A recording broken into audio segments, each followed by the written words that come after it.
All right, so today we're going to talk about how to solve, or how to at least begin to solve some of those problems where we can't make the bases match.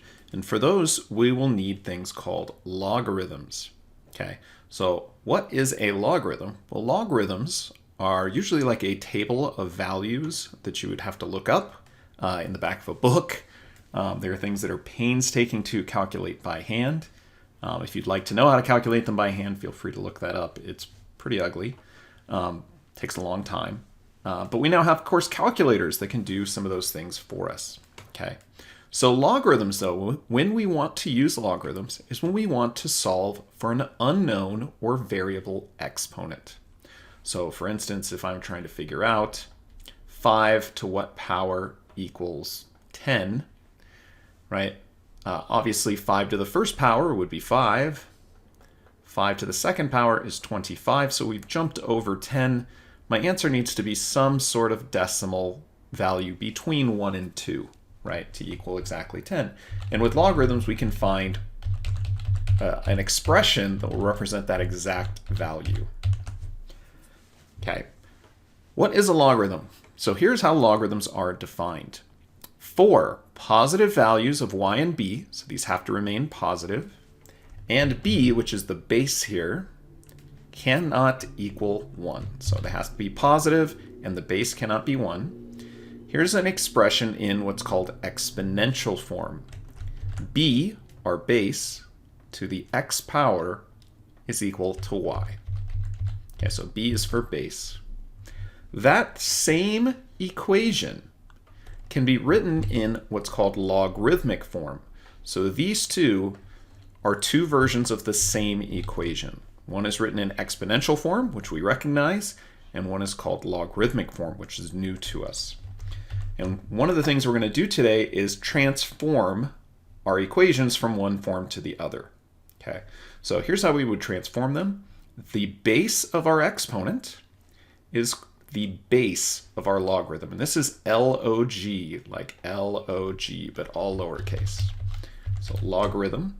So b, and this is written as a subscript, like down into the lower right, a little bit smaller, of some value y, which is what our exponent is, or what our expression is equal to, equals x. So one of the ways I try to remember this is I know the base of my logarithm is the base of the exponent, and that my logarithm always equals the exponent, because that's what we use them to solve for. And if you can remember where 2 out of those 3 things go, it's pretty easy to fill in the third. So in fact, let's go ahead and try some of these. So for each exponential or logarithmic equation, change into the alternate form. Okay, so let's see how to do that. So here's an expression, 2 to the 5th power equals 32. So to write this in log form, we're going to start by writing log. Remember, the base of my exponent is the same as the base of the logarithm. So our base here is 2, log base 2 of something equals something. And remember that our logarithm always equals the exponent. So my exponent here is 5. That's what my logarithm should be equal to. And we are taking the log of 32. Log base 2 of 32 equals 5. It's another way of writing the same expression, just in this new format. Okay, well maybe we can go backwards. Here's an expression in log form, and we're going to turn it back to exponential form. So how do we do that? Well, remember, the base of my logarithm is the same as the base of my exponent. So 5 is our base. Remember, my logarithm is equal to the exponent. So the exponent on my base is -2. And what is that equal to? The value inside the logarithm, 1 over 25. So 5 to the -2nd power equals 1 over 25, which is a true statement, right? Remember, that negative exponent would put us in the denominator, and 5 squared is 25. So these are all true statements. That should kind of help you to check if you've got it correct as we go along. So let's try our next one. Exponential back to log form. So here, the base of my logarithm is the same as the base of my exponent, log base 4 of something equals something. And remember again, the logarithm always equals the exponent. It equals 3. And what we're taking the log of is 64. Okay, going backwards again. How do I write this logarithm as an exponential statement? Well, the base of my logarithm is the base of the exponent. My logarithm equals the exponent, so my exponent here is 1/2, 9 to the 1/2 power, equals the value inside my log here of 3. And that makes sense. Remember, 9 to the 1/2, that means the second root of 9 to the first power, square root of 9, which does equal 3. Okay, if we try this one more time, here the base of my logarithm will be 6 of something equals something. Remember again, the logarithm always equals the exponent, so equals 0, and log base 6 of 1 equals 0. Okay, going backwards one more time, 5, which is the base of my exponent and the base of my logarithm, to the first power equals what's inside of my parentheses, 5. And yep, of course, 5 to the first power equals 5. Now, another way of reading exponents is it's kind of asking you, 4 to what power is 64? Or 9 to what power is 3, right? And that answer ends up being 1/2. Or 6 to what power is 1? Oh, 6 to the 0 power is 1. Or 5 to what power is 5? Well, that's 5 to the first power. Right? And we can actually formalize some of these things. Here are some common properties that are worth knowing. 1, this first one is very important. Okay, the most commonly used base when we use logarithms is base 10. Okay, that has to do with the whole fact that our entire number system we use is base 10. But log with base 10 is used so often that you can just omit writing a base altogether if your intended base is base 10. So if you see something that just says log and they don't specify a base, it is base 10. That is referred to as the common log because it's so common. Okay, now some of these properties we just learned, like what base, if I have a base of 6 and we take its 1, we're asking what number or what exponent can I raise this number to get an answer of 1? And in fact, it doesn't matter what that base is there, unless it's 0, but that exponent would always be 0. And this is because b to the 0 equals 1, right? Any base to the 0 power equals 1, except 0 to the 0, but don't worry about that for now. Okay, this one, b to what power is b? Well, we saw that similar here. 5 to the first power is 5, so b to the first power is b. And that's because b to the first power equals b. Okay, another one here. Log base b of b to the y. Okay, now if you wrote this all the way out, this would be b. Let's just call our unknown x for now. So our value that we're looking for, b to the x, my unknown, has to equal b to the y. Well, if my bases are equal, what do we know about x and y? They have to be equal. So this unknown value, which we were going to call x, ends up equaling y. In other words, log base b of b to the y just simplifies to y. So for instance, log base 5 of 5 to the third power would just equal 3. Okay, and our last one, log base 10 of 10, that's actually just a variation of this here. But if they just ask you for, say, log of 10, that's equal to 1, because 10 to the first power equals 10. So more commonly, you might see them write this, log of 10, but that does mean the same thing. Okay, now most calculators will do base 10. There's another base we will talk about next time called base E, which is a number. We'll talk about that next time. But a lot of calculators don't do bases other than 10 or E. So how do we do this if I want to evaluate log base 4 in a calculator? Well, we have a nice formula that will allow me to change to any base I want. So for instance, if I have a logarithm, like say log base 4 of 64, and I want to use a calculator that doesn't do log base 4, and very few of them do, I can use this change of base formula. Okay, and I can change it into any base I want. Generally, we'll use log base 10 or log base e because that's what's stored in our calculators. So for this instance, let's just choose base 10. And in this case, here's the easy way to remember this. You drop the base. The base goes in the bottom of this fraction we're setting up. So the base, if we were doing log base 4 of 64, the base would be 4, and 64 would go up top. You could type this fraction into your calculator and have it evaluate log base 4 of 64. Okay, so this change of base formula is very handy. A good way of remembering it, again, is it's going to be a fraction, and the base goes in the bottom of your fraction of these two logarithms. Okay, next I'm going to show you how to evaluate some of these things when we don't have a calculator. Now, all of these will have relatively nice answers, but we can actually answer all of these with techniques we used in the previous lesson. So for now, let's just say this equals some unknown value x. Okay, now some of you might be able to look at this and read it as we discussed a second ago. 2 to what power is 8? And you might know the answer right away.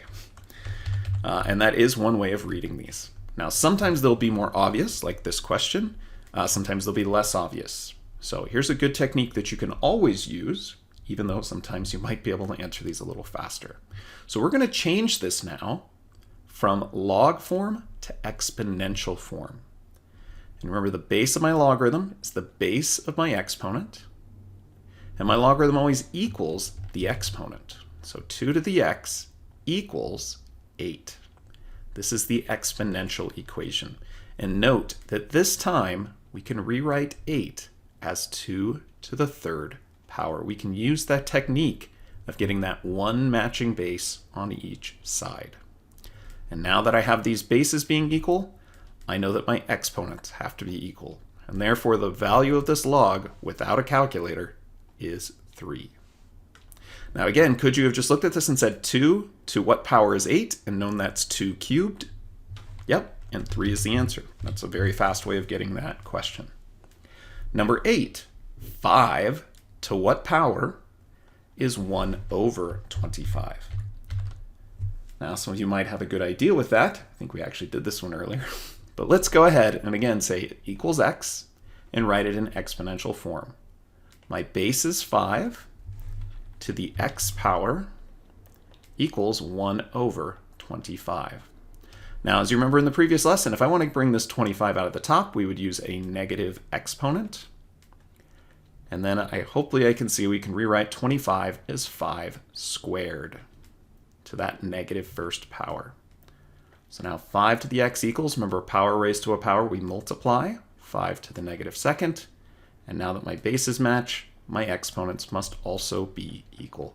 X equals negative 2. Now again, could you have looked at this problem and go, hey, 25 is a power of 5. That's 5 squared, but it's in the denominator, so it needs to be negative 2. Yep, you probably could have come up with that as well, right? It depends on how good you're able to think about these and understand them as well. Just giving you a technique that we can always go through for a process here for ones that are maybe more challenging. Now again, this is asking you 3 to what power is 27? I hope some of you know that answer right away. But if not, I'll go through this one as well. 3 to the x power equals 27. And in this case, we still need to know 27 is a power of 3. It is 3 cubed. And now that we have a matching base, we know x has to equal 3.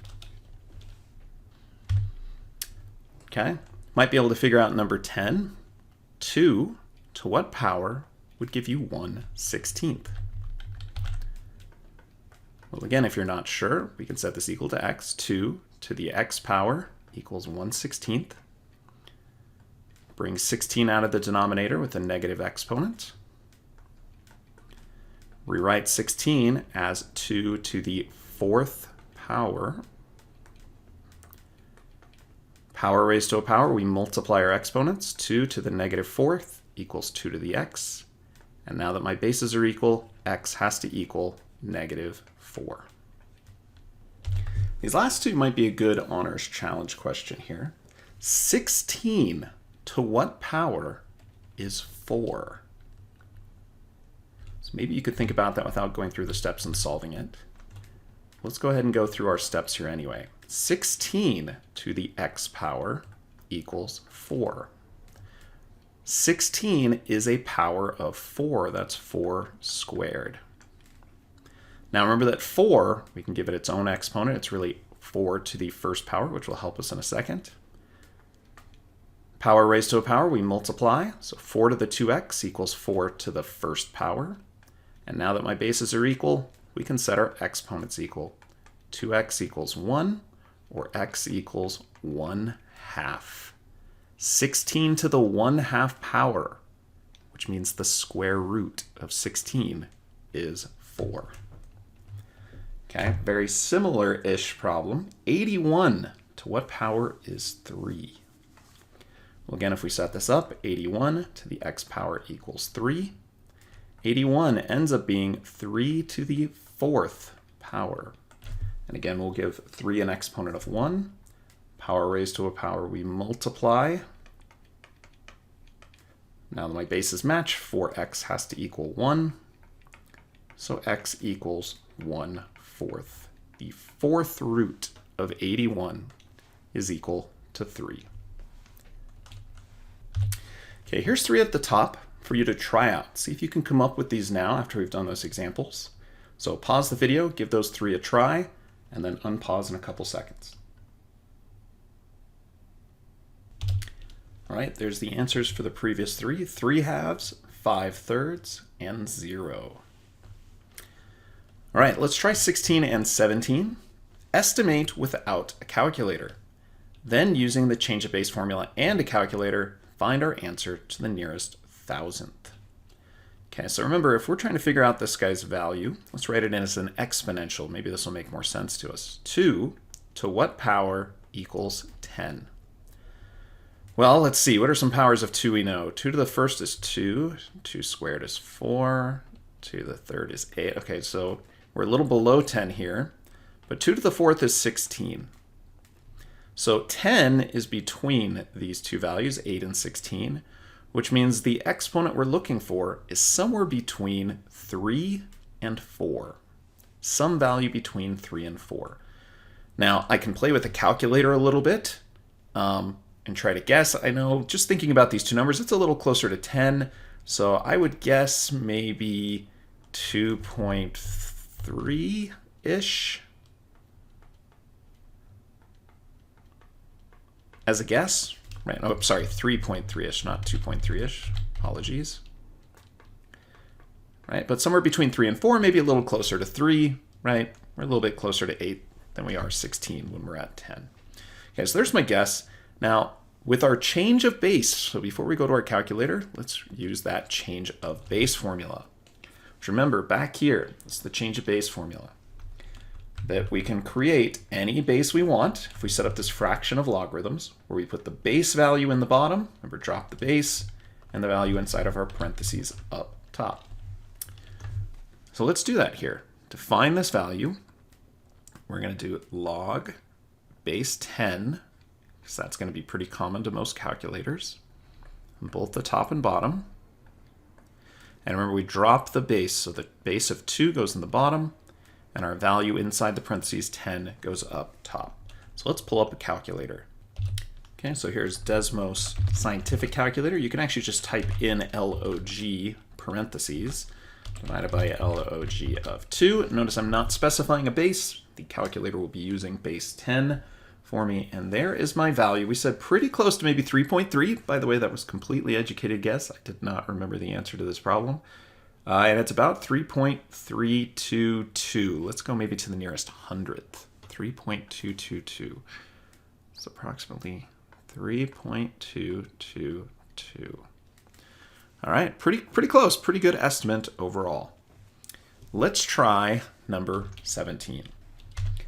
Okay, 17 says, solve for x. Write as both an exact solution, meaning leave it in log form, like maybe this change of base formula, etc., and an approximate solution, so a decimal form, round to the nearest thousandth, which is actually 3 decimal places. So let's say I was trying to solve this equation. Ooh, this looks tough. So we are currently in exponential form. And in order to solve for this unknown exponent, what do I need? Logarithms, used to solve for unknown exponents. So we're going to change this to log form. So the base of my log is the base of our unknown exponent here, 11, of something equals something. Now remember, the logarithm always equals the exponent, so it's actually equal to the expression x plus 1. And 100 goes inside of here. So what we need to do, let's find what log base 11 of 100 is. And we can use that change of base formula to go to our calculators. Let's do that. Remember that when we do this, log base 10 on top and bottom. And if you want, of course, you can just write log where base 10 is assumed. So our base of 11 goes in the bottom and 100 goes up top. So let's go to a calculator and find the value of this thing. We'll almost be done solving for x. We would just need to subtract 1 over. Now, in fact, if we want to leave this as a nicer expression, before we go to our decimal form, what's the only thing I need to do to get this x by itself over here? Just subtract 1 over, right? In fact, as I kind of work towards getting the decimal answer here, we're just going to write this as log base 11 of 100 minus 1 would be equal to x. That, in fact, is the exact answer without going to a decimal form. We'd express it as a log expression, right? That's what I would need to do to get x by itself. Now, this is what we're going to do in our calculator. We're going to find log base 11 of 100 and then subtract 1 from it. So let's go to our calculator. Okay, here is log of 100 divided by log of 11, which is about 1.92, etc. And all we need to do to finish solving for x is subtract that 1 to finish getting x by itself, and our decimal approximation to 3 decimal places. So keep in mind that next 5 does mean we need to round up, as 0.921. So 0.921 is our approximate value for x. So I should have shown somewhere that we're doing minus 1 afterwards here, right after our fraction. But there's our answer. Our approximate value to x rounded to 3 decimal places is that decimal that does keep going and going, or as an exact answer, we can keep it as this nice log expression. Okay, that's it for intro to logarithms. Obviously, we'll do more questions in class. Hope this helped.